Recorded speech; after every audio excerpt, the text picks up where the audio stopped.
ഇന്ന് ഈ മിഷൻ വേലൂർ പകന ആരംഭിച്ചിട്ട് 8ാം ദിനമാണ്. കഴിഞ്ഞ ഞായറാഴ്ചയാണ് ഈ മിഷൻ ആരംഭിക്കുന്നത്. അന്ന് ബാവലി മേഖലയിലാണ് ആന ഉണ്ടായിരുന്നത്. ഇന്ന് വീണ്ടും ഈ ബാവലി മേഖലയ്ക്ക് പുറത്തുനിന്ന് ഒരു 2 കിലോമീറ്ററോളം പുറത്തേക്ക് സഞ്ചരിച്ച് ഞാനിപ്പോൾ നിൽക്കുന്നത് മൈസൂർ ജില്ലയിലാണ്. മൈസൂർ ജില്ലയിലെ HD കൊട്ട താലൂക്കിലാണ് ഞാനുള്ളത്. ഈ ഇപ്പോൾ ദൃശ്യങ്ങളിൽ നമ്മൾ കാണുന്നത് ഈ നാഗർഹോളെ വനമേഖലയാണ്. ഇവിടെ നിന്ന് ഉൾവനത്തിലേക്കാണ് ഇപ്പോൾ വേലൂർ മകനയുടെ ലൊക്കേഷൻ കിട്ടിയിരിക്കുന്നത്. 1.5 കിലോമീറ്ററോളം ഉള്ളിലേക്ക് പോയിരിക്കുന്നു. തുടർച്ചയായി ആനയുടെ സഞ്ചാരം തന്നെയായിരുന്നു ഈ ദൗത്യ സംഘത്തിനുള്ള പ്രധാന വെല്ലുവിളി. കിലോമീറ്ററുകളോളം ആന സഞ്ചരിക്കുന്നു. ബാവലിയിൽ നിന്ന് മണ്ണുണ്ടിയിലേക്ക് വരുന്നു, തിരിച്ച് ബാവലിയിലേക്ക് വരുന്നു, പനവല്ലി മേഖലയിലേക്ക് വരുന്നു, റോഡ് മുറിച്ച് തിരികെ കടക്കുന്നു. വീണ്ടും ഇപ്പോൾ ഈ നാഗർഹോളെ വനമേഖലയിലേക്ക് ആന തുടരുന്ന സാഹചര്യമാണുള്ളത്.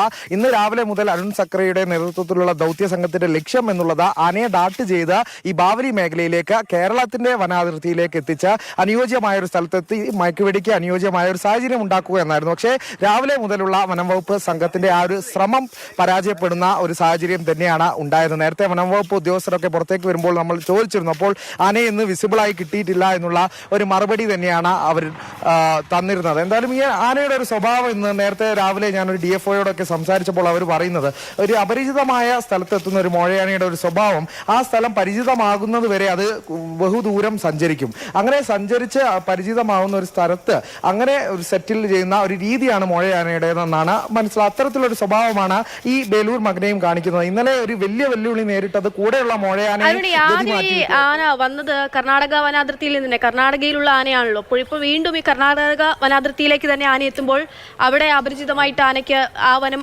പുതിയതാണോ, എങ്ങനെയാണ് അത് മനസ്സിലായില്ലോ, എന്നോട് പറയാമോ? ഈ ഒരു മേഖല ആനയ്ക്ക് അപരിചിതമാണോ എന്ന് ചോദിച്ചാൽ ഈ ഒരു മേഖലയിലല്ല ആന ഉണ്ടായിരുന്നത്. ഈ നാഗർഹോള വനമേഖല കേരളത്തോട് ചേർന്ന് കിടക്കുന്ന ഒരു പ്രദേശത്താണ് ആന ഇപ്പോൾ ഉള്ളത്. ഇവിടെ നിന്ന് ബഹുദൂരം കർണാടകയിൽ നിന്ന് ബഹുദൂരം സഞ്ചരിച്ചാണ് ആന ഇവിടെ എത്തിയത്. ഞാൻ പറഞ്ഞത് ആന ഈ ഒരു ബാവലി മുതലുള്ള മേഖല ആന സഞ്ചരിച്ചുകൊണ്ടിരുന്ന മേഖല ആനയ്ക്ക് അപരിചിതമായ മേഖലയാണ്. ഈ ബാവലി കേരള കർണാടക വനാതിർത്തി നാഗർഹോളയുടെ കേരളത്തോട് ചേർന്ന് കിടക്കുന്ന പ്രദേശങ്ങളെല്ലാം ആനയ്ക്ക് അപരിചിതമായ ഒരു ടെറൈൻ ആണെന്ന് തന്നെയാണ് വനംവകുപ്പ് ഉദ്യോഗസ്ഥർ പറഞ്ഞത്. അവിടെയാണ് ആനയുടെ ഈ ഒരു സഞ്ചാരം ഉണ്ടായിരുന്നത്. കൂടെ മറ്റൊരു മോഴയാനയെ കണ്ടത് ഈ ആനയുടെ സഞ്ചാരമാറ്റം വലിയ രീതിയിലുള്ള ഒരു ആനയോളം പൊക്കമുള്ള അടിക്കാടുകൾ നിറഞ്ഞ ഒരു ഭൂപ്രകൃതി, ഇതൊക്കെയാണ് ദൗത്യത്തിന് ഇത്രയും ദിവസം വെല്ലുവിളിയായത്. അതേ വെല്ലുവിളി തുടരുന്നുണ്ട്. സമാനമായ ഭൂപ്രകൃതി തന്നെയാണ്.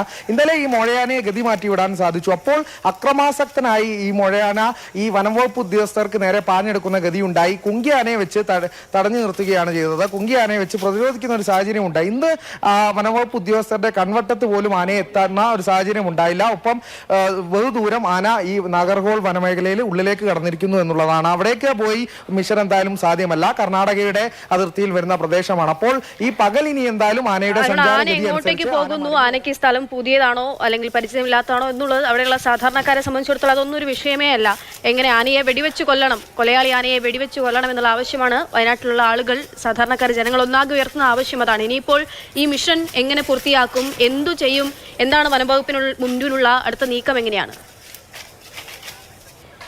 വനംവകുപ്പ് ഇതേ രീതിയിൽ തന്നെ മിഷൻ തുടരുകയാണ്. ഓരോ ദിവസവും ആനയെ ട്രാക്ക് ചെയ്യുന്നു, ആനയ്ക്ക് അടുത്തേക്ക് അരികിലേക്ക് എത്താനുള്ള ശ്രമം നടത്തുന്നു, മയക്കുവെടിക്കുള്ള സാധ്യത പരിശോധിക്കുന്നു. പക്ഷേ ഈ സാധ്യത ഈ ഇത്തരം പ്രതിസന്ധികളാൽ തന്നെ നീണ്ടുപോകുന്ന ഘട്ടം തന്നെയാണുള്ളത്. അതിൽ മാറ്റമൊന്നുമില്ല. ഈ 8ാം ദിനവും ഉണ്ടാകുന്നത് ആദ്യത്തെ ദിനം മാത്രമാണ് ട്രാക്കിംഗ് കുറച്ച് വൈകിയത്. പിന്നെ എല്ലാ ദിവസവും കൃത്യമായി ട്രാക്കിംഗ് നടക്കുന്നുണ്ട്. പക്ഷേ മയക്കുവെടി വെച്ച് കിട്ടാനുള്ള ഒരു സാഹചര്യം ഒത്തുവരുന്നില്ല. അതിന് പ്രധാന വെല്ലുവിളി ഒന്ന് സഞ്ചാരം, ആനയുടെ ഈ ദിശാമാറ്റം, പിന്നീട് ഈ ഭൂപ്രകൃതി, അടിക്കാട് നിറഞ്ഞ ഭൂപ്രകൃതിയാണ് ഈ നാഗർഹോള ആയാലും ബാവലി ആയാലും ഈ പ്രദേശത്തൊക്കെ. ഇതൊക്കെ തന്നെയാണ് വലിയ രീതിയിലുള്ള വെല്ലുവിളിയായി വനംവകുപ്പ് പറയുന്നത്. അപ്പോൾ മിഷനിലേക്ക് എത്തിയിട്ടാനുള്ള സാധ്യത ഇനിയും ഒത്തു വന്നിട്ടില്ല. അരുൺ സക്കറിയ ഈ സംഘത്തിനൊപ്പം ചേർന്നിരുന്നു. കർണാടകയിൽ നിന്ന് നേരത്തെ ഈ ആനയെ അവിടെ നിന്ന് പിടിച്ച് പരിചയസമ്പത്തുള്ള സംഘം ചേർന്നിരുന്നു. പക്ഷേ അതിലൊന്നും ഒരു റിസൾട്ടിലേക്ക് എത്താൻ, മയക്കുവെടി എന്നൊരു ലക്ഷ്യത്തിലേക്ക് എത്താൻ വനംവകുപ്പിന് സാധിക്കുന്നില്ല. ഈ പ്രതിസന്ധി തന്നെയാണ് അവർ പറയുന്നത്. മിഷൻ ഇനി നാളെയും ഇതേപോലെ തന്നെ തുടരാനായിരിക്കും. ഇപ്പോൾ ആന ഉള്ളോട്ട് പോയിരിക്കുന്നു. അപ്പോൾ രാത്രി ആന ഇനി സഞ്ചരിക്കൂ എന്നാണ് മനസ്സിലാക്കുന്നത്. തിരിച്ച ഈ ഒരു വനമേഖലയിലേക്ക് വരാനുള്ള സാധ്യത രാത്രിയാണെന്നാണ് കണക്കാക്കുന്നത്. അങ്ങനെയെങ്കിൽ